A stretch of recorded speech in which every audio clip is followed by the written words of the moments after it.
I'm Steve from Blackthorn Forge. Welcome back. The other day I talked about why do blacksmiths tap the anvil, bounce their hammers off the anvil. And today I just wanted to talk about how I think about swinging a hammer. And I think this is another thing that beginners should really focus on, because in the beginning is when bad habits happen, and then you have to spend a lot of time undoing them. So when I teach classes, typically beginner comes in, grabs it really hard, way at the end of the hammer. Excuse me, at the end of the handle. And it makes sense. You have the most power from here.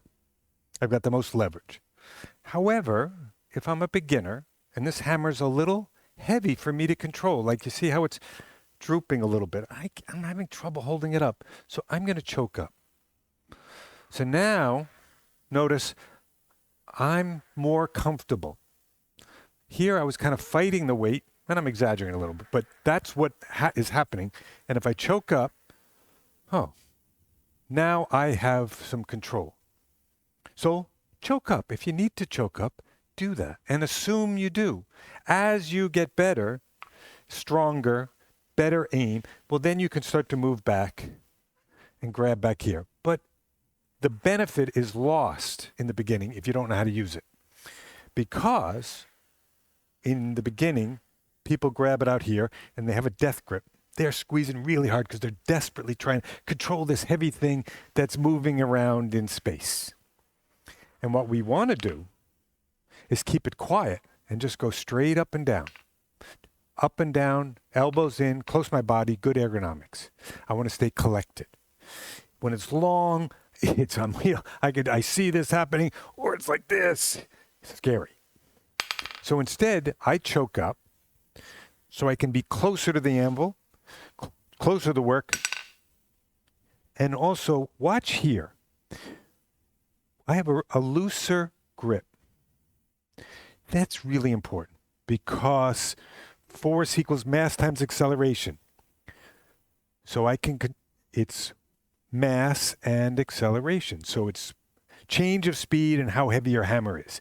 So I can go with a heavier hammer, or I can increase my acceleration, increase the snap. And the way the snap happens is this, right there. That little crack of the whip, I'm not holding it rigidly because my hammer can't swing. It's stuck because I'm holding it too tight. I relax my grip and I let it swing back and forth. So I pick it up and snap. That snap is where I get the extra power from. So I tend to use a lighter hammer and focus more on snap. I'm a littler guy, so that benefits my ergonomics. It also may mean I have to heat it up a few more times than somebody else might be able to do. I'm okay with that. So choke up as far as you have to so that you can have control and you can swing comfortably.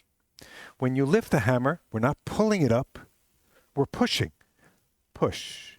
I'm pushing from my sides, pushing up, and then bringing it down with the snap. So it's up, down, every time. Up. I'm not pulling. One, it hurts. And two, it's not setting you up. You're over here now to be in that position here. So this I can do all day. I'm minimizing this outward motion. I'm not wasting energy. I'm allowing the hammer to move quickly in space. And that's how you move metal. See you soon.